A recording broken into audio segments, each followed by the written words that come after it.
Hi, do you believe you'll be shunned by society if you don't follow trends? Well, me too, so look no further, because I'm here to propose to you 10 things you absolutely need, as said by Pierre Bourdieu, that will definitely make you go broke, but at least you'll be momentarily happy.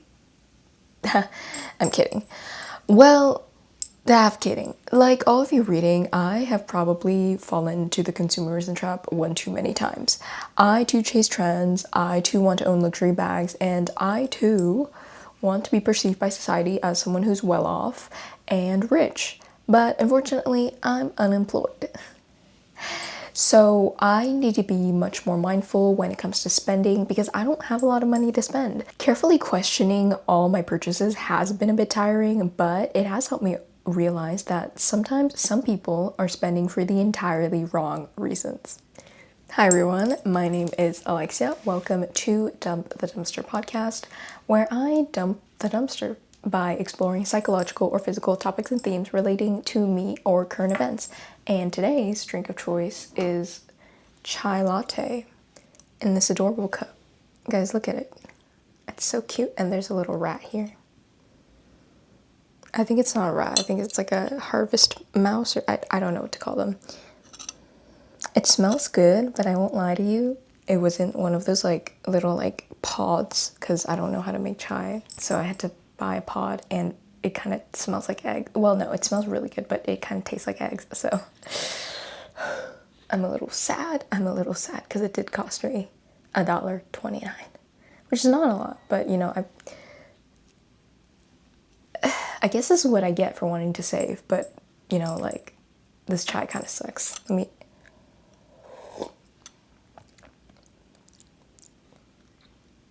It's like, it could be better. Today, I wanted to talk about our obsession with wealth signaling. Specifically, I want to explore the core beliefs many people hold when choosing to spend excessively in order to fit in. I'd also like to offer some solutions to those in need to highlight that trying to fit in can cost you more than just buying what you need and can before what you want. Disclaimer, I nor anyone else has the credentials to judge you. At the end of the day, it's your money and ultimately it's your life. So you can do whatever you want. I'm going to base some of my thoughts and reflections on a movie I had to do an analysis on in English class because I think the movie Fight Club has a lot of potential in a video of this kind. And I simply cannot let my beautiful reflections go to waste dying in a Microsoft document. So here they are. Firstly, as much as I want to bring something extremely innovative to the table, I need to rant just for a short moment. Bear with me. When watching Fight Club, I realized that in this age of social media, we have drastically sped up the process of identity construction through brands and aesthetics. Yes, it has always been that in the past, as in you build your identity through what you wear, what you own, but now belonging is no longer a personal journey. Instead, it's a rapid curated personality that can change at any given time depending on which too big to fail company decides to want to sell us something life-changing. So many people nowadays are just jumping in between this or that to be cool, relatable, or to promote the next best thing. Now, if I may permit myself, here is some slam poetry that I think describes my frustration really well. It's always how to be that girl, how to be it girl. Can we just be a girl? Okay, thank you guys, thank you. Thank you. Yeah, okay, put me on stage. I'm just kidding. But lots of people have resonated with Fight Club because they also felt stuck in a vicious consumerism cycle where one celebrity will endorse a brand, people will buy that brand, companies will ask for more ads from celebrities or influencers, and as viewers of these ads, we're slowly getting brainwashed into subconsciously thinking that, you know, buying these products equates to our dreams of success, even though that's just bullshit. That's complete BS. Social media has also alienated us to the point that we notice the brands before we notice or get to know the people. We choose based on aesthetics, who we want to interact with, instead of finding people who share common interests with us. So that's the end of my small rant, and it brings me to what I like to call 虚荣心 purchases, which roughly translates to vanity purchases. These are purchases made solely by someone to signal, usually inexistent wealth, through brands that they can't actually afford. They'll spend thousands to try to prove that they belong in high society, but the truth is you can't force yourself to fit into a community you're not ready to join. Yes, there's the saying, fake it till you make it, but if you can't afford to fake it, you're not gonna make it. It's like with Anna Delvey. So it was a case, and I watched the Netflix documentary about her. Her real name is Anna Sorokin. She was someone who just seemed to be able to click on how to integrate high society, but she didn't have the means to live that lifestyle, so she went to jail for fraud. Do with that what you will. To half quote Dr. Doofenshmirtz from Phineas and Ferb, if I had a nickel every time someone in my entourage bought a completely run-down luxury car and spent thousands just to keep it running, purely for the badge on the hood, I'd have 2 nickels, which isn't a lot, but it's weird that it happened twice. Now this brings me on to why we purchase, and I'll get back to the nickel story. At its core, 虚荣心 defines the deep need to project an image of success or wealth to get approval from others, even when the reality behind the scenes does not match. To put it simply, we all want to fit in, and at times we might even be willing to go beyond what we can afford. We're scared that if we don't follow a trend, we'll be left behind, we'll be shunned, but the truth is, we can't indulge in every new trend, and that's totally fine. For starters, you don't have that money, nor should you be spending it so carelessly on something that's going to be out of style in 4 to 6 weeks. Secondly, what's so scary about taking your time to discover and indulge in things that matter to you? We were all born unique, and I remember growing up liking quirky things that other people didn't like. That's what made our environment so vibrantly full with different ideas and opinions. But if you force yourself to act, be, dress a certain way, talk a certain manner, you're ultimately going to kill your authenticity and your individuality. Don't be afraid of being who you are, because that's what makes you who you are. I know it's easier said than done, and to be honest, I too sometimes follow trends, and I also want to get, I remember I really wanted an Owala water bottle, and instead we got like the Costco ones before they had the Owalas in Costco, and I was embarrassed for a bit. I was like, oh, I'm not following the trend, whatever, but guys, everyone's too preoccupied with themselves to care about what water bottle you're using. Like, seriously, if you have friends that judge you for whether or not you're following a trend, cut them out. Cut them out. That cannot be the standard you live by, girl. That cannot be the standard. Like, if I got rejected from a friend group because I didn't have an Owala, what was I doing with my life, you know? Like, why did I befriend those people? Just putting that out there. Now, like I said, I'm not perfect, and it's true that I still look for validation, but I know I won't fall into the trap of I need to buy X luxury brand or X thing in order to prove that I'm worthy of something. And I like to share with you my reasonings behind this mindset to hopefully inspire you not to fall into this trap either. And if I may take a moment, if you're enjoying the video so far, consider liking, subscribing, leaving a comment, hyping the video if you can. If you are on Spotify, I would really appreciate if you could save the video. I don't have any Spotify followers, actually. It's just me right now. I did want to say thank you for everyone who subscribed. I don't know what I was expecting. I was a little stressed about posting because I was like, I better not flop. And I'm not flopping. It's just someone left a comment, which I still think about now. Like, I think it's gonna follow me for a while, but she was like, you know, comparison is the thief of joy. You're subconsciously comparing yourself to certain ideals that you want to reach. You're doing great. And yeah, I just thank you to that person. Thank you. You're great. I love you. Thank you for that comment. I do have a Substack where I posted the script to this video, so if you want to go check it out, it will be in the description box down below. Now, onto the advice. Number 1. I'm having so much fun with this. Always ask yourself before buying, do I need this item in my day-to-day life, or am I just projecting the idea of a better future through this item because either A, a company advertised it, or B, someone who you think is cool owns it?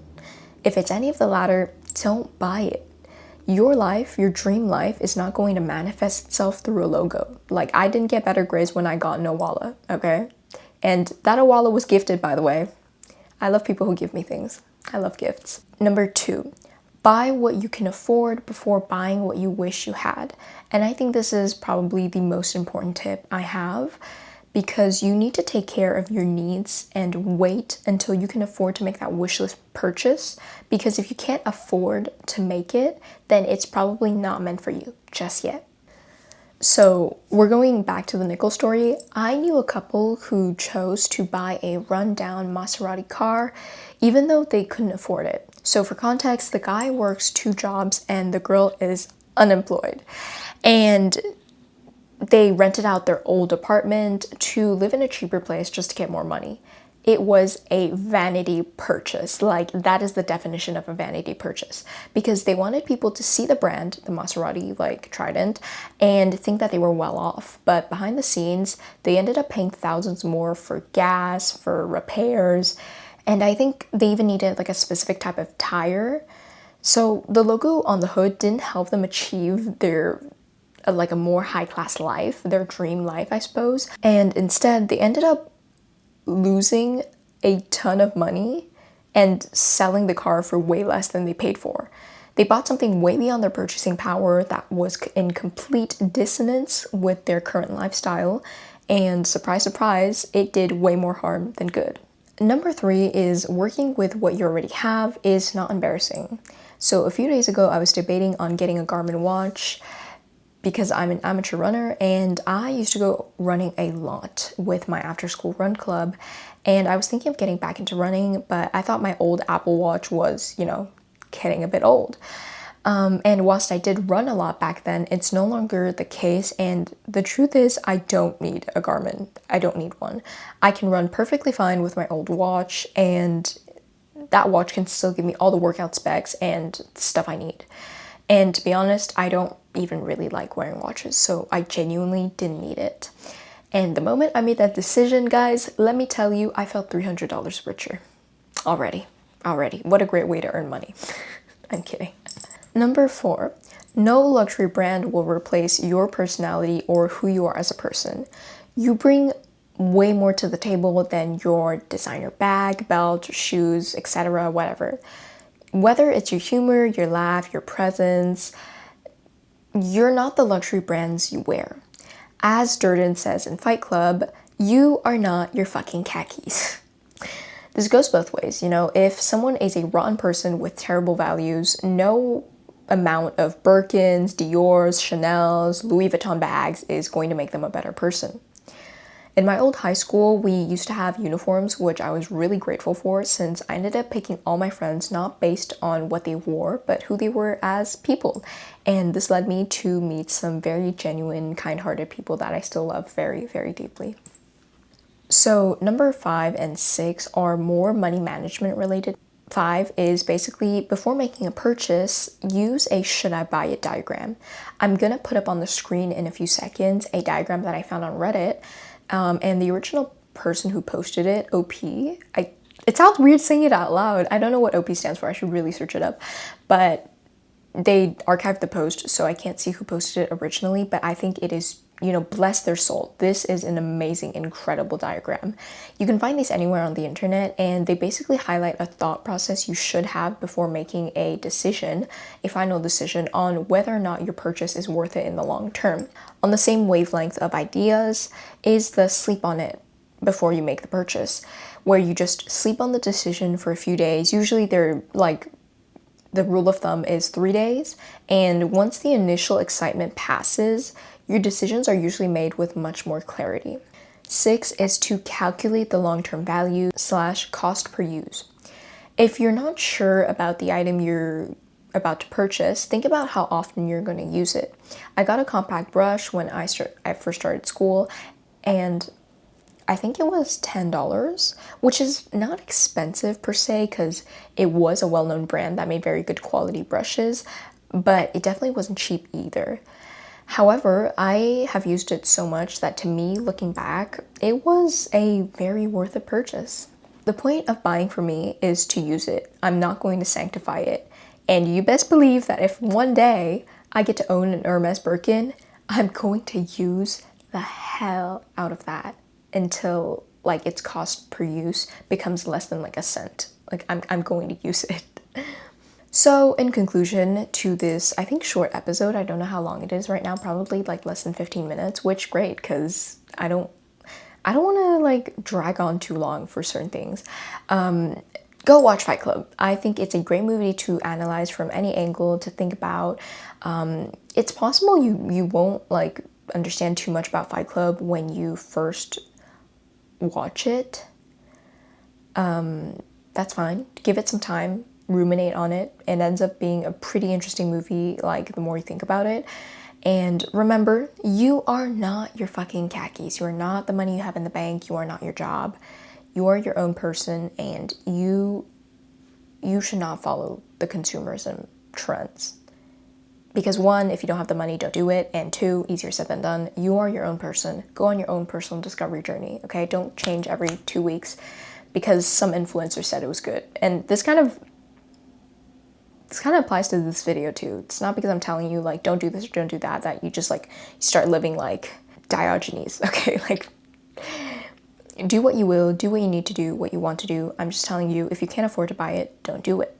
Don't buy something just because you want to project the image of success, because behind the scenes, trust me, your money's gonna crumble incredibly fast. There is nothing wrong with not pursuing a trend. Buy what you need, what you can afford, and if you can't afford it, then wait. If you can, go through the should I buy diagram and then think about it, ruminate on it.